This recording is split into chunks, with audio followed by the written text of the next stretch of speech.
But if you take a look to our left, we now see the KC-135 making its final approach. Air Mobility Command manages an inventory of 414 shuttle tankers, of which the Air Force Reserve and Air National Guard fly 235 to support air missions. The aircraft is capable of transporting riches and ambulatory patients using cases of reported power from aeromedical evacuation. The KC-135 boasts a wingspan of 130 feet and a maximum speed of 513 miles an hour. The aircraft can reach a ceiling of 150,000 feet and carries a basic crew of 3 consisting of a pilot, co-pilot, and the main operator. Some KC-135 missions require the addition of a navigator. A basic crew of 2 and 2 flight nurses and 3 medical technicians are added to aeromedical evacuation. With a fuel jet load, the KC-135 can take off and land nearly anywhere in the world. Take a look now as the aircraft approaches.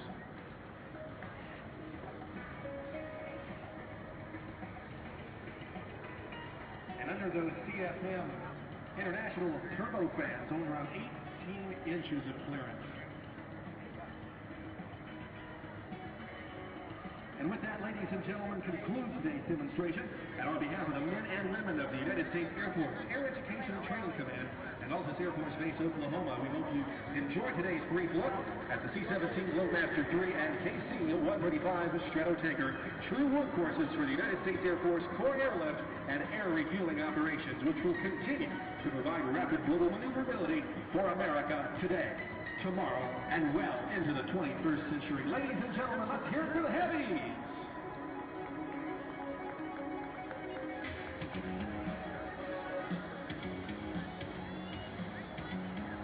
Well, as our aircraft clear, I want to take you back to World War II.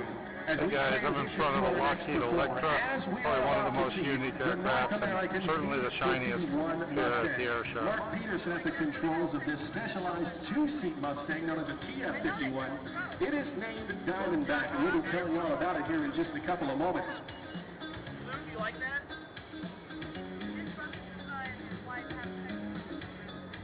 The Mustang, considered by many to be the most lethal fighter of World War II, and from the drawing boards to a flying prototype in just 117 days, the Mustang was a formidable fighter aircraft for the Army Air Force and later the United States Air Force. Made under request of the British, they wanted an aircraft to augment their Supermarine Spitfires and Hawker Hurricanes.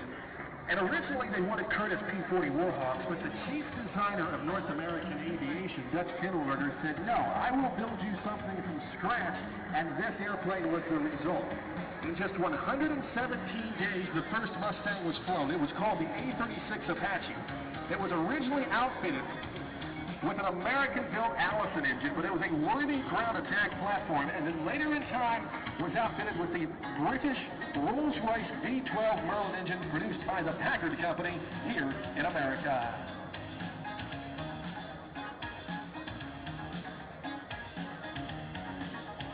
And I heard, as it were, the noise of thunder. One of the four beasts sing, constant, and behold, a white horse.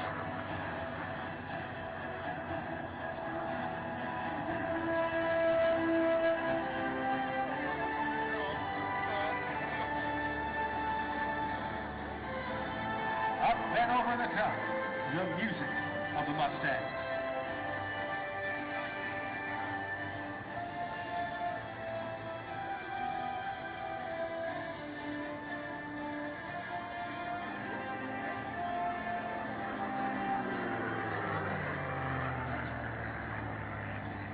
That sound that you're hearing is not so much the air underneath the engine, but rather the air going through the 50 caliber Browning machine gun ports on the wing. They're set back just a little bit, and like the musical flute, they create music all their own. Let's watch and listen as Mark Peterson approaches in the mighty World War II era P-51 Mustang.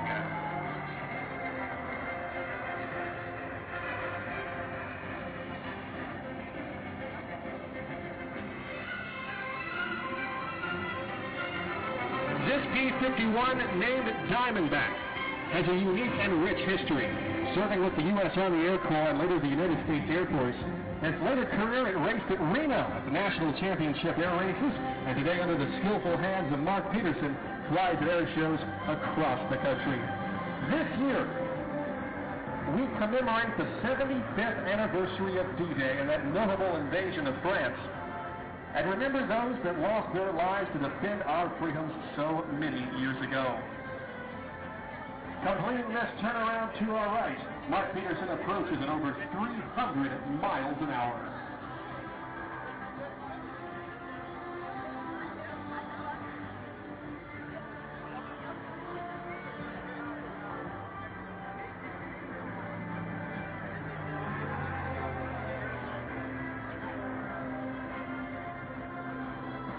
As the bombers of the 8th Air Force fought their way deep into Hitler's German heartland, it was the B-51 that cleared the skies of the Luftwaffe. No other combat aircraft could fly as high, go as far, or fight as hard as the mighty B-51. It quickly established its dominance in the skies over Germany, notably against the Luftwaffe's ME-109 and Focke-Wulf FW-190. Its air superiority was evident, and by March of 1944, the Mustang was an essential component to the overall battle space. 1,400 horsepower, the wind howling past the gun points, the sight and sounds that doesn't quite like it anywhere in the world.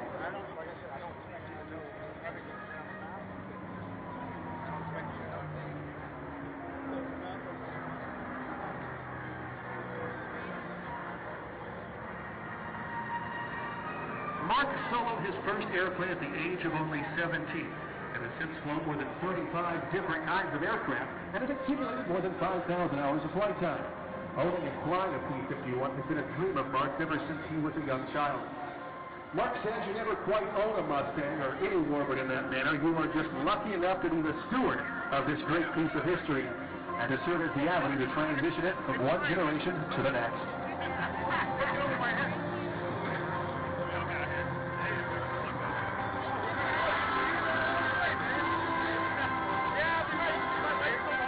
Mark takes this responsibility with pride and cares for the Mustang with all of the honor and dedication that this magnificent fighter from World War II deserves.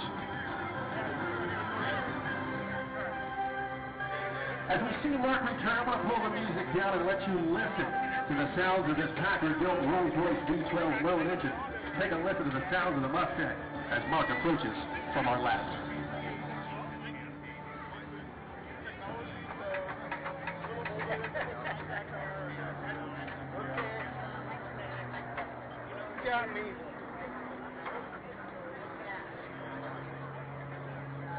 That, ladies and gentlemen, is the sound of freedom circa 1945.